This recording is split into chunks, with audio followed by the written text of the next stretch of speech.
اللہ نور السماوات والارض صلوات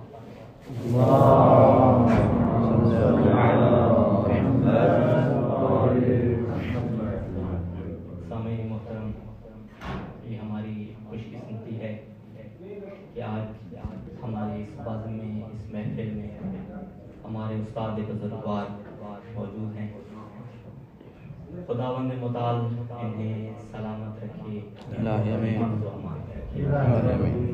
اور میرے لیے یہ شرف ہے کہ آج نجف اشرف میں امیر المومنین کے جوار میں انہیں ایک مرتبہ پھر سبق سنا رہا۔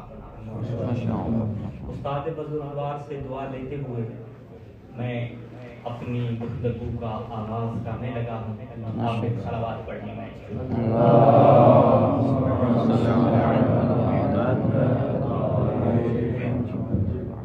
سامعین محترم، جناب ہاجرہ کی وفات کے بعد جناب اسماعیل نے قبیلہ جرہم کی ایک خاتون سیدہ بن حارث بن مزاز سے شادی کی۔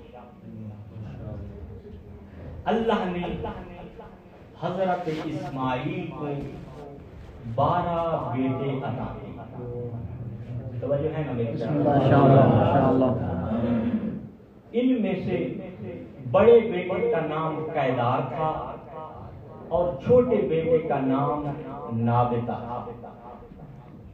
جناب اسماعیل کے باقی 10 بیٹے بکھر گئے، مگر جناب قیدار اور نابتا مکہ کے ارد گرد رہے اور خانہ کعبہ اور حاجیوں کی خدمت کرتے رہے۔ جناب قیدار کی خصوصیت یہ تھی کہ وہ نور جو جناب اسماعیل کی پیشانی میں چمکتا تھا، رسالت مآب کا جو نور جناب اسماعیل کی پیشانی میں تھا، وہ نور جناب قیدار کی پیشانی میں آ گیا۔ جناب قیدار کی اولاد بڑھتی رہی، یہ نور منتقل ہوتا رہا، سلسلہ پہنچا لؤی بن غالب تک۔ اب نور رسالت لؤی بن غالب کی پیشانی میں منتقل ہو چکا تھا اور قبائل عرب کی سرداری بھی لؤی کے پاس آتے پاتی۔ لؤی کو اللہ نے 4 بیٹے عطا کیے تھے، کعب، عامر، سامہ اور میں صرف 2 بیٹوں کو متعارض رہوں گا، 2 کو چھوڑ رہا ہوں۔ کعب کو اللہ نے 3 بیٹے عطا کیے، اس نے اپنے ایک بیٹے کا نام مرہ رکھا۔ یہ مرہ وہ تھا جس میں نور رسالت موجود تھا۔ پھر مرہ کو اللہ نے 3 بیٹے عطا کیے، اس نے ایک بیٹے کا نام کلاب رکھا۔ پھر کلاب کو اللہ نے 2 بیٹے عطا کیے، ایک کا نام قصی تھا، دوسرے کا نام زہرہ تھا۔ پھر اللہ نے قصی کو 4 بیٹے عطا کیے، اس نے اپنے ایک بیٹے کا نام عبد مناف رکھا۔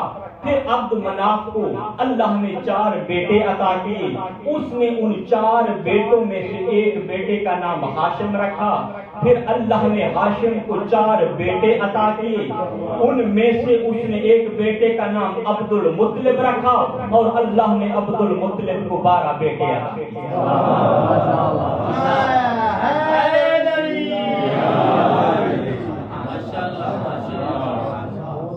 عظمت جناب محمد مصطفیٰ بلندتر صلوات۔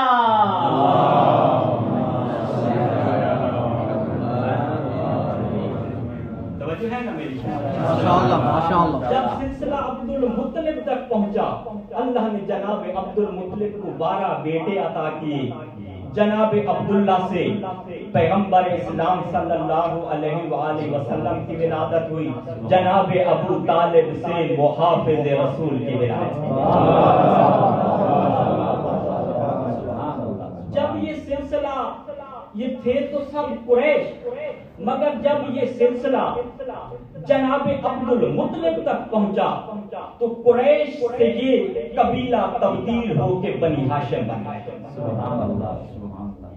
ادھر سے یاد ہے نا کعب کا بیٹا مرہ کا بیٹا کلاب اور پھر کلاب کا بیٹا قصی کے دو بیٹے، ایک عبد مناف ایک عبد العزا. عبد مناف سے بنی ہاشم اور عبد العزا کا ایک بیٹا تھا اسد کو اللہ نے 13 بیٹے عطا کیے. اس کی اولاد اتنی بڑی، اس کے نام پہ قبیلہ بن گیا جو بعد میں بنی اسد کہلاتا. اولاد اسماعیل میں 3 اسد ایسے گزرے ہیں جن کے ناموں پہ قبیلہ بنا. اسد بن ربیہ بن نزار، اس کی اولاد اتنی تھی، قبیلے بنے اور اس کے نام پہ قبیلہ بنا جو بنی اسد کہلایا. اسد بن خزیمہ بن مدرکہ، اس کی اولاد اتنی بڑی، اس کے نام پہ قبیلہ بنا جو قبیلے بنی اسد کہلایا. اور جو تصور بنی اسد کا ہمارے ذہنوں میں ہے، جس سے جناب حبیب ابن مظاہر کا تعلق ہے، وہ یہی اسد بن خزیمہ کی اولاد. تیسرا اسد بن عبد العزا، یہ اس کی اولاد اتنی بڑی، اس کے نام پہ قبیلہ بنا جو قبیلے بنی اسد کہلایا. اسی اسد کے 13 بیٹے، ان 13 بیٹوں میں سے ایک بیٹا تھا جس کا نام تاریخ نے خویلد رکھا. یہ جناب خدیجہ کے والد. اور پھر جناب لؤئی کے 4 بیٹے یاد ہے نا، کعب، عامر. اب عامر کو اللہ نے 3 بیٹے عطا کیے.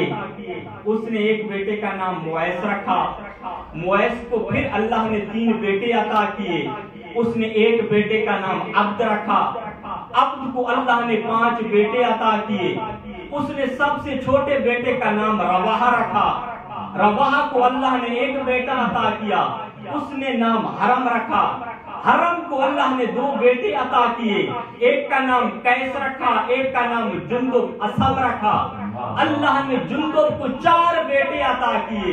اس میں سے اس نے ایک بیٹے کا نام زائدہ رکھا اور اللہ نے زائدہ کو 4 اولادیں عطا کی، جن میں سے ایک کا نام عمر تھا، دوسرے کا نام نعیم تھا، تیسرے کا نام قیس تھا، چوتھی اللہ نے بیٹی عطا کی جس کا نام اس نے فاطمہ رکھا.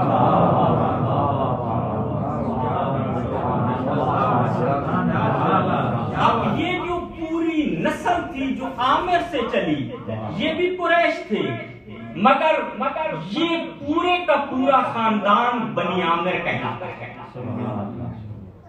بنی عامر، بنی اسد، بنی ہاشم. ان تینوں قبیلوں میں ایک فرق تھا. بنی عامر کو قریش الظواہر کہا جاتا تھا. بنی اسد اور بنی ہاشم کو قریش البطا کہا جاتا تھا.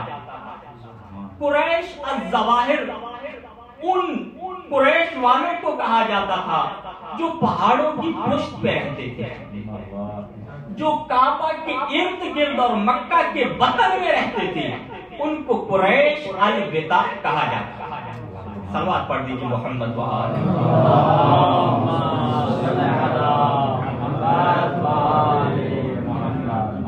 اب بنی اسد شجاعت میں، امانت میں، دیانت میں، سرداری میں معروف تھے، جبکہ قریش الظواہر یہ اپنے خاندان کی عورتوں کی عفت و طہارت کے حوالے سے معروف تھے.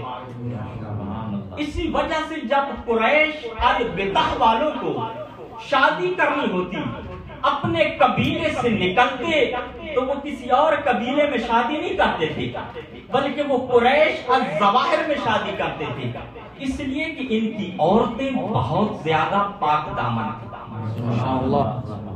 جب یہ سلسلہ جناب خویلد پہ پہنچا انہوں نے چاہا کہ میں رشتہ باہر کروں گا. جب رشتہ دیکھا گیا تو بنی عامر کی ایک شاخ ایسی تھی جو بہت زیادہ پاک دامن تھی، اور تاریخ نے لکھا ہے وہ زائدہ کا گھرانہ تھا، اور زائدہ کی ایک بیٹی تھی بہت پاک دامن تھی. دونوں قبیلے والوں نے یہ فیصلہ کیا خویلد اور فاطمہ کی شادی کی. اب جناب خویلد جناب فاطمہ کی شادی ہوئی. اللہ نے جناب خویلد کو 6 اولادیں عطا کی، 3 بیٹے 3 بیٹیاں. بیٹا حزام، نوفل، عوام، اور 3 بیٹیاں. تاریخ نے لکھا ہے پہلی بیٹی کا نام خدیجہ تھا، دوسری بیٹی کا نام حالہ تھا، تیسری بیٹی کا نام رقیہ تھا. جبکہ شیخ باقر شریف کرشی خدا ان کے درجات بلند فرمائے، صلوات پڑھ دیجئے محمد.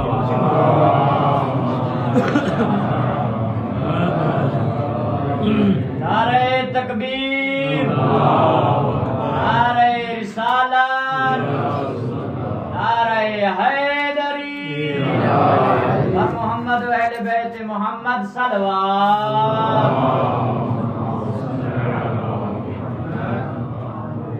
آپ پریشان ہو، میں انتہائی مختصر پڑھوں گا. ماشاءاللہ قبلہ، ماشاءاللہ، سبحان اللہ. بس 3 بیٹے 3 بیٹیاں.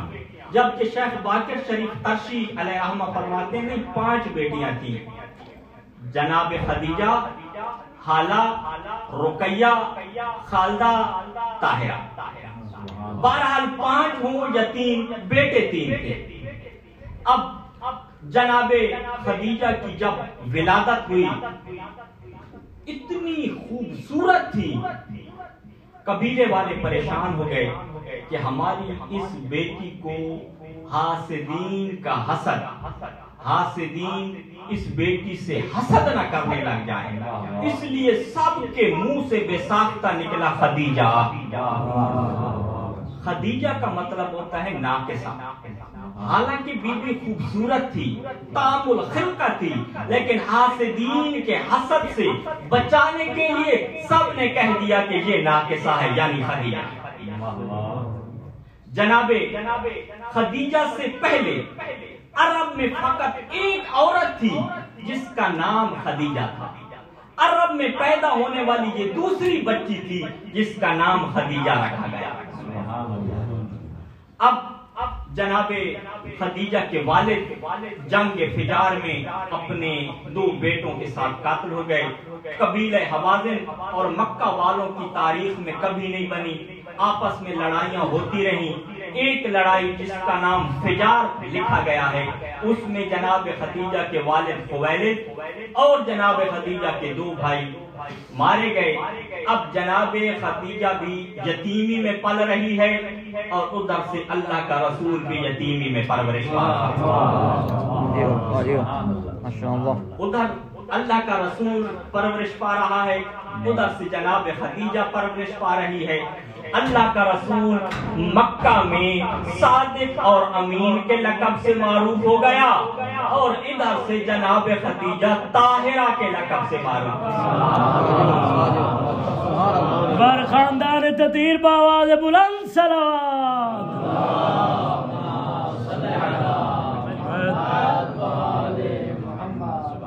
یہ طاہرہ، یہ صادق اور امین، اور پھر جناب خدیجہ کے والدہ اور جو ان کا خاندان تھا اصل میں تجارت یہ کرتے تھے. جناب خدیجہ کو والد کی طرف سے مال ملا، کچھ مال والدہ کی طرف سے ملا. بی بی نے اس خاندانی ذوق کی بنیاد پہ تجارت کرنا شروع کی. اتنی تجارت پھیلی، علماء نے لکھا 80,000 اونٹ بی بی کے تجارت میں مشغول رہتے تھے.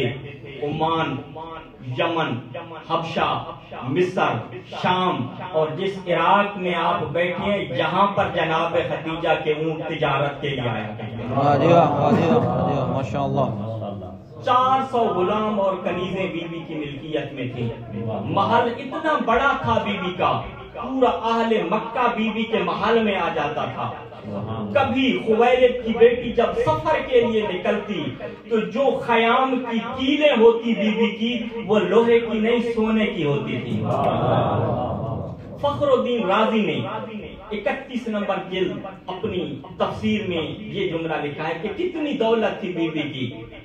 ایک دفعہ کہت آیا، اللہ کے رسول نے فرمایا اے خدیجہ مجھے حیا آتی ہے، دولت بھی خرچ کرنی ہے لیکن دولت آپ کی ہے۔ یہ سننا تھا، جناب خدیجہ نے قریش کو بلایا اور فخر الدین رازی لکھتے ہیں کہ ان آنے والوں میں مسلمانوں کا پہلا خلیفہ بھی تھا۔ اب یہ کہتا ہے کہ جناب خدیجہ دینار نکالتی گئی، اتنے دینار میرے سامنے دیناروں کا ڈھیر بن گیا، مجھے اپنے سامنے بیٹھے ہوئے لوگ نہیں نظر آتے تھے، سونے کے دینار نظر آتے تھے۔ اب اللہ کے رسول صادق اور امین سے مشہور تھے، بی بی کو تجارت کے لیے ایک امین کی ضرورت تھی۔ جناب رسول خدا کو جناب ابو طالب علیہ السلام لے کے آئے، جب تجارت کے لیے بھیجنے لگی بی بی تو کہا ابو طالب میں پہلے دیکھنا چاہتی ہوں آپ کا بھتیجا سامان اونٹوں پہ صحیح لاد سکتا ہے یا نہیں۔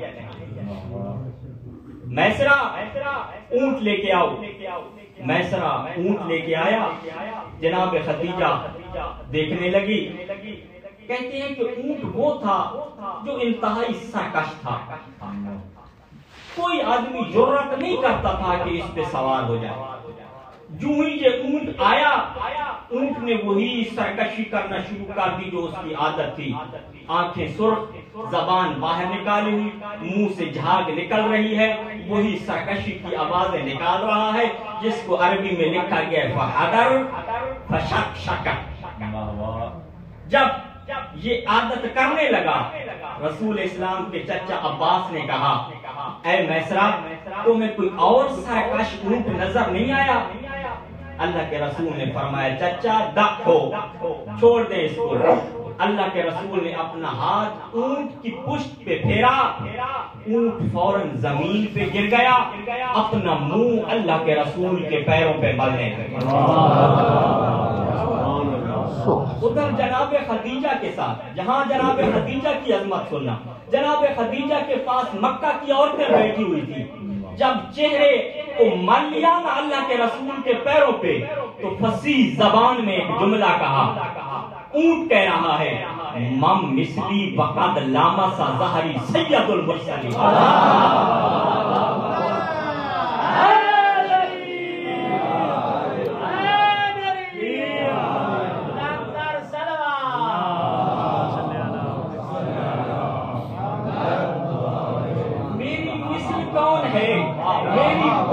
تو سید المرسلین مس کر رہا ہے۔ جب جناب خدیجہ کے پاس بیٹھی عورتوں نے یہ جملہ سنا تو سب نے بے سختہ ہو کے یہی کہا ما ھذا الا سحر عظیم، اے خدیجہ یہ تو بہت بڑا جادو ہے۔ اس وقت جناب خدیجہ نے آواز دی اے مکہ کی ناشناس عورتوں تمہیں کیا پتا، ما لیس ھذا سحر، یہ سحر نہیں ہے، انما هو آیات بینات وکرامات ظاہرات، یہ تو ان کے سید المرسلین ہونے کی واضح علامتیں ہیں اور ان سے صادر ہونے والی کرامتیں۔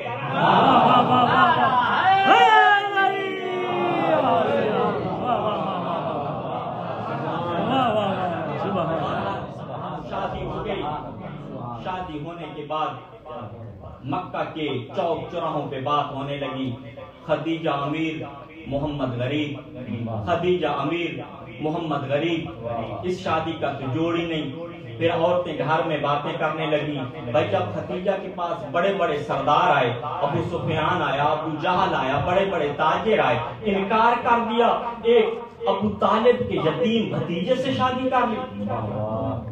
یہ کہنا تھا، بی بی خدیجہ نے غلام کو بھیجا، کہا جتنے بڑے سردار ہیں مکہ کے ان کی عورتوں کو کہو خدیجہ کی تمہارے گھر دعوت۔ سب عورتیں آ گئیں، جب بیٹھی کھانا کھایا تو بی بی نے کہا میرا آپ سے ایک سوال ہے، میں سن رہی ہوں تمہارے شوہر گھر کے کمروں سے لے کے چوک چوراہوں پہ ایک بات کہتے ہیں محمد غریب خدیجہ امیر، میں آپ سے سوال کرتی ہوں حل فیکم مثلو، قسم بخدا تاریخ میں لکھا ہے پہلے تو منہ جناب خدیجہ کی طرف تھا نا، جب بی بی نے فرمایا نا حل فیکم مثلو، اب ایک دوسرے کے منہ کی طرف دیکھنے لگی۔ بی بی خدیجہ نے فرمایا جو نمونے تم نے اختیار کیے ہیں ان میں سے کوئی بھی میرے محمد کا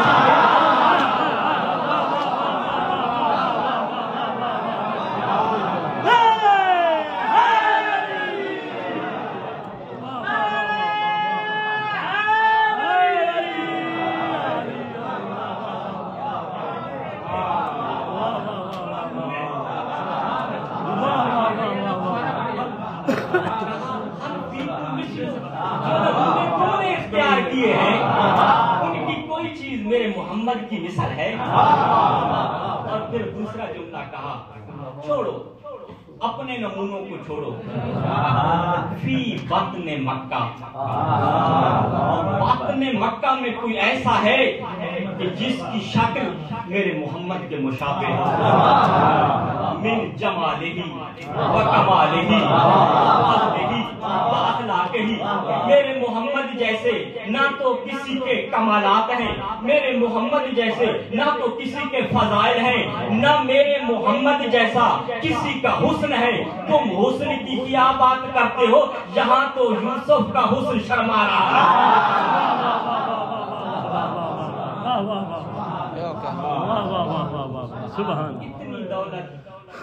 اتنی دولت اعلان کر کے کہا میسرا میرے گھر میں نہیں، مقام اور زمزم کے درمیان کھڑے ہو جاؤ، اعلان کر کے کہہ دو خدیجہ کی جتنی ملکیت ہے اس میں سب کی سب محمد کو عطا کرو۔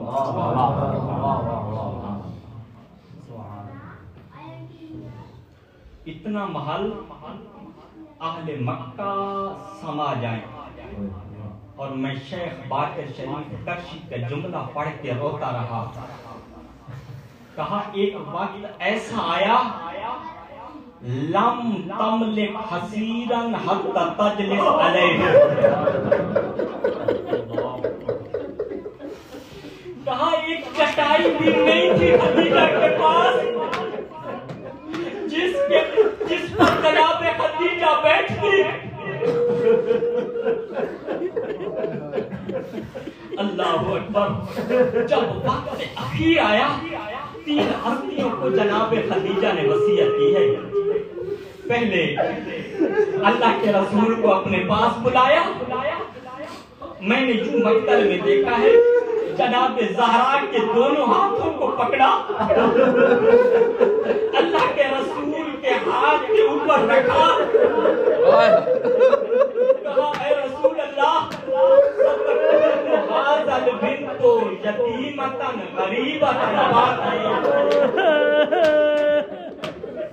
اے اللہ کے رسول میرے بعد میری بیٹی یتیم ہو جائے گی، میری بیٹی کی پارک، میری بیٹی تمہارے حوالے۔ اور پھر دوسرا جملہ کہا اے اللہ کے رسول میری بیٹی کو قریش کی کوئی عورت اذیت نہ دے۔ ازادار تیسرا جملہ سنو گے، میں پڑھ کے سوچتا رہا اللہ جانے جناب خدیجہ نے کیا منظر دیکھا تھا۔ کہا لا یضربها احد علی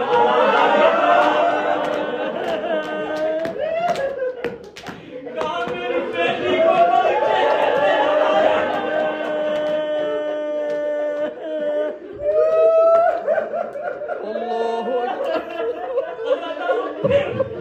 کوئی دولت کرنا چاہتی ہے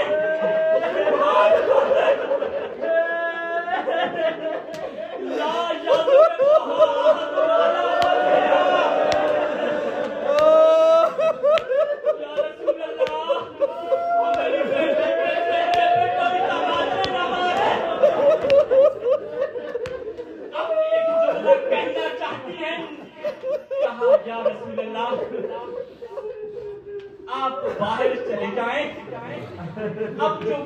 کہنے لگی ہوں مجھے آپ سے حیا آتی ہے. یہ بات میں اپنی بیٹی کو کہوں گی.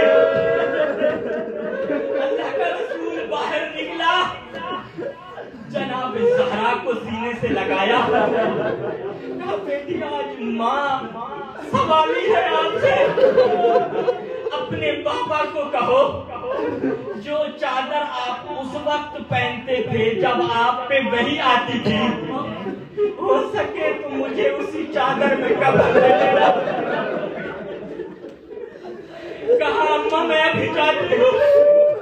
جناب زہرا چلی, کہا بابا میری ماں آپ سے وہ چادر مانگ رہی ہے جو آپ وحی کے وقت پہنا کرتے تھے.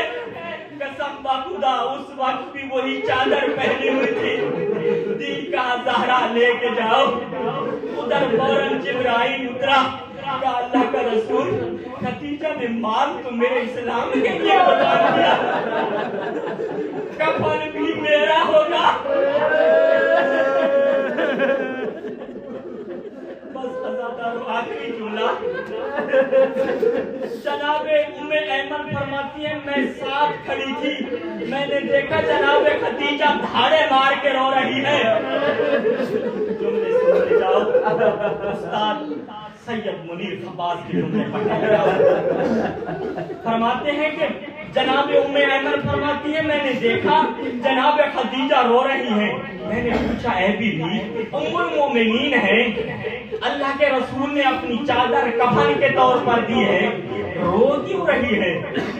کہا ام ایمن مجھے ایک منظر یاد آ رہا ہے. کہا کیا منظر یاد آ رہا ہے؟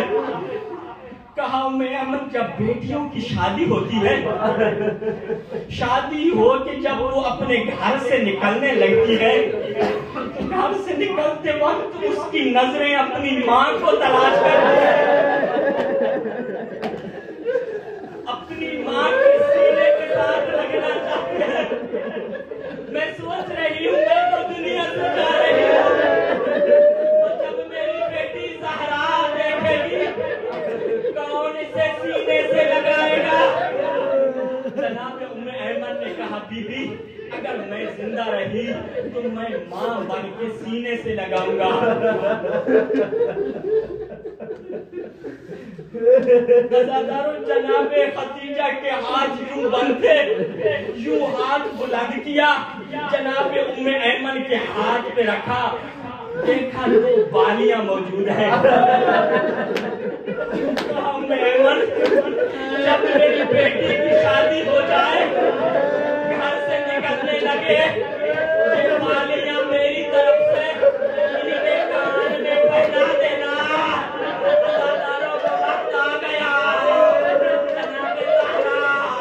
نکلنا چاہتی ہے.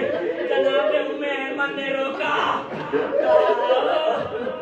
ایک دفعہ مجھے ماں سمجھ کے سینے سے لگایا, سینے سے لگایا, بوسا لیا. کہا ماں خدیجہ بوسا دے رہی ہے. اب اپنے ہاتھوں سے جناب ام ایمن نے بالیاں پہنائی اور کہا زہرا انہیں سنبھال کے رکھنا, تمہاری ماں خدیجہ کی نشانی ہے. بس عزادارو اب میں کیسے پڑھوں, یہی بالیاں تھیں.